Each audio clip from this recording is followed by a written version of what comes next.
the gap of around 200 will be provided by the DILT. So that's the estimation. But we're not providing the full complement as of now, the 2,500, because we will be providing inpatients in phases also, not 2,500 immediately.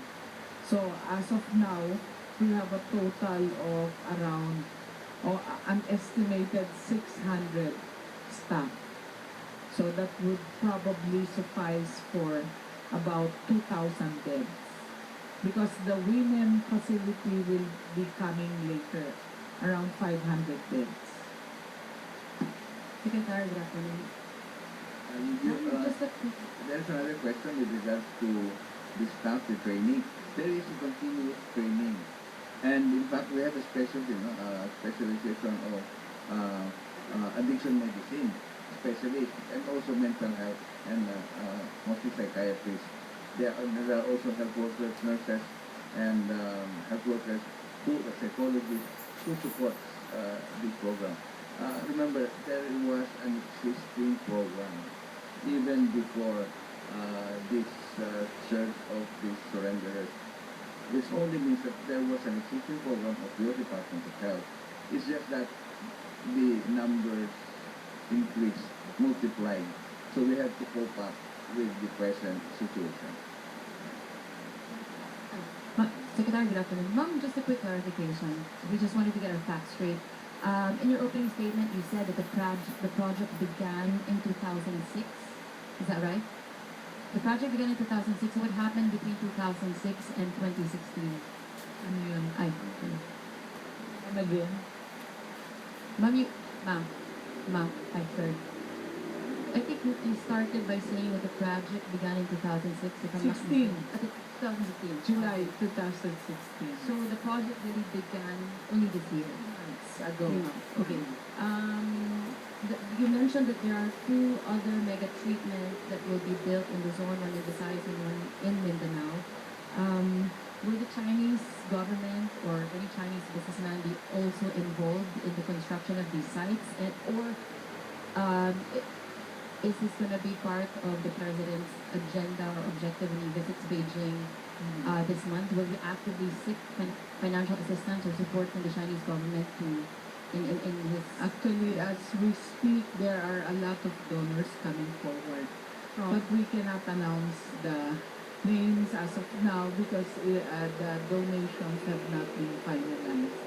So, we knew of this donation way back in July, but we did not announce because of the sensitivities. Also, we had to get clearance from the donors.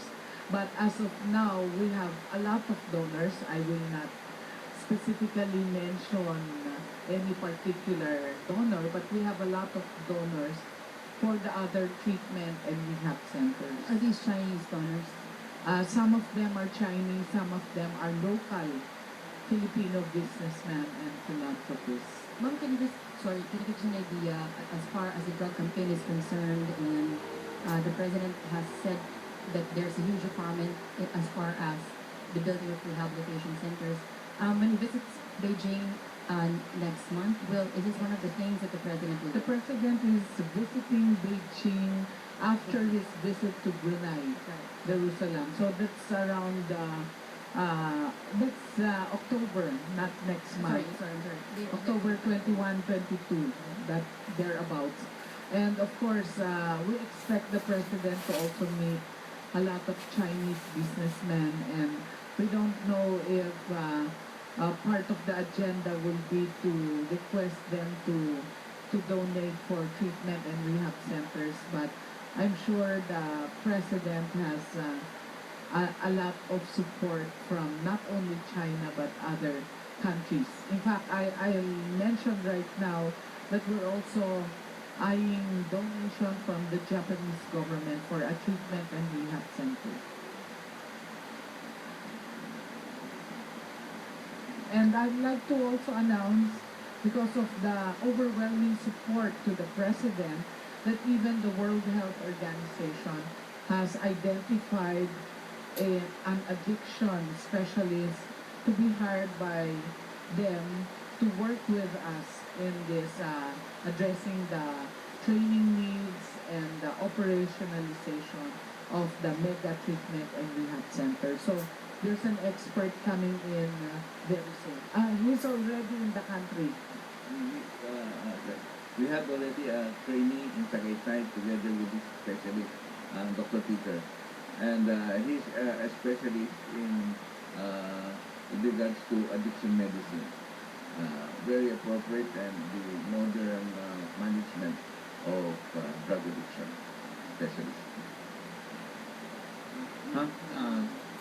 Ma'am Jericho from Malaya. Ma'am, tanong ko lang po, yung sa security ng facility, sino po magiging in charge doon given na nasa loob po siya ng military camp? And dun po sa dalawang facility sa Visayas and Mindanao, ano po yung inaay natin na area? Yes, as of now, that was the idea of making the facility inside the military camps, because we will be also requesting the Department of National Defense to provide additional personnel, particularly for security purposes. And the camps, the additional mega treatment and rehab centers will actually also be built inside military camps. The one in Visayas has been explored for the camp in Hamindan, Capiz, and the one in Carmen, Bohol. So those were identified, and for Mindanao, they're looking at the camp in Malungon, Sarangani, and there's also one identified in Bukidnon. So wala pang final location in Visayas and Mindanao. Good afternoon, ma'am. Fiona po yan from Dera Science. Ma'am, how much money in the DOH budget are we pouring into the anti-drug campaign? Just siguro percentage po kung ilang part mo. Actually, for this year, our budget for the treatment and rehab centers is about around 250 million, because we only have 13 treatment and rehab centers in the DOH. So that includes their PS, the personnel services, the MOE, and some budget for capital outlay. But for next year, our proposal is about 3 billion pesos for the creation of 4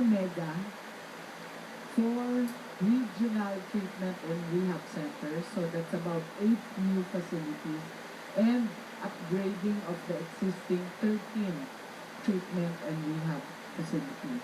Yung 250 million, ilang percentage na doon sa total budget of the DOH? Less than 1%. It's just less than 1%. Yes. And 3 billion is actually about 3% of the DOH budget for next year. Okay po. Among just to illustrate the drug problem, how does drug addiction fare vis-a-vis other factors concerning mental health here in the Philippines? Well, the drug situation is evolving. No? We have an estimated based on DDB estimation based on their survey of 1.8 million. But now, when we're seeing things evolve, the president is actually, I was just in Malacanang yesterday, he was now estimating about 4 million. 4 million drug dependents in this country. So, we really cannot give an estimate at this point because it's still evolving. So, as of October 4, we have a total of 732,000 surrenderers. And we're estimating that about 1% of that would need patient care. So, if we have 5,000 capacity in our existing treatment and rehab centers, and an additional 2,500 in the next month, then that would be adequate, we believe. But we're also expecting expansion of the facilities by next year as we see more surrenderers coming forward or even those that will be identified in the future. Thank you. Yes, short lang po. Pa-follow up lang po, Sec. Magkano po yung monthly budget for this one in Nueva Ecija? Just to rent the facility. The estimated cost is 10,000 per. Pero yung total po ng yung buong facility po to run it. We cannot give you a total because we're not running the entire facility. So it will be run in phases. So it depends on the number of inpatients. So kung merong 500 inpatients, the estimated budget there is times 10,000.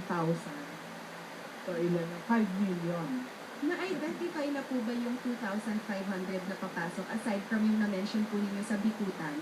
Meron pa po bang iba din na-identify na by November? Wala pa. Na po? Wala pa po. Kasi we're actually dependent on the court. Diba? It needs a court order for us to admit the patients. So, and also the speed by which the local government can assess the patients kasi based on their assessment. So, it's not dependent on us or the number of surrenderies. It's dependent on the system around assessing whether the surrendery is qualified for an inpatient rehabilitation or an outpatient and community-based rehabilitation. Ma'am, I'm G from Rappler. Along that line, the last time you said we already have admitted 500 surrenderers. Is that number still, or has it increased? New surrenderers. 500 ang total. Diba? Oo. That's still, yes. That's still the existing. And, sorry. But how about for community-based and outpatients? Have we already identified how many will undergo this treatment? Well, the process is actually ongoing. So when they surrender in droves, no, they will be assessed, they will be listed first of all, and then they will be profiled. Isa-isang interview and assessment and tested. And then after that, they will be categorized on what level of addiction they are actually experiencing. So mild, moderate, and severe. So the severe will be turned over to the Department of Health for institutionalization or inpatient care. So we still don't have numbers on how many are already going to community-based, how many are already attending outpatient. Wala pa. We just established the reporting system through our DOH regional offices and the Dangerous Drugs Board only 2 weeks ago. So we expect reporting by the end of October. Thank you.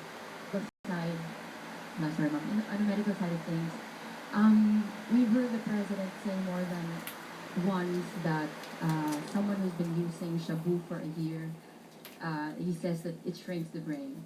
So is that case beyond rescue? How difficult it is to rehabilitate a drug dependent, and what's the, I don't know if that's a correct term, the success rate? Because we're talking about 1 to 2% of these surrenderers. So in the experience of the Department of Health, can you just shed light on that? Thank you. Okay, for us in the health sector, as I mentioned, habang may buhay, may pag-asa. We do not classify people as hopeless. There's no such thing in the health sector as a hopeless case. Everybody has a chance to be reformed and to be rehabilitated and reintegrated. Health Secretary Pauline Rosel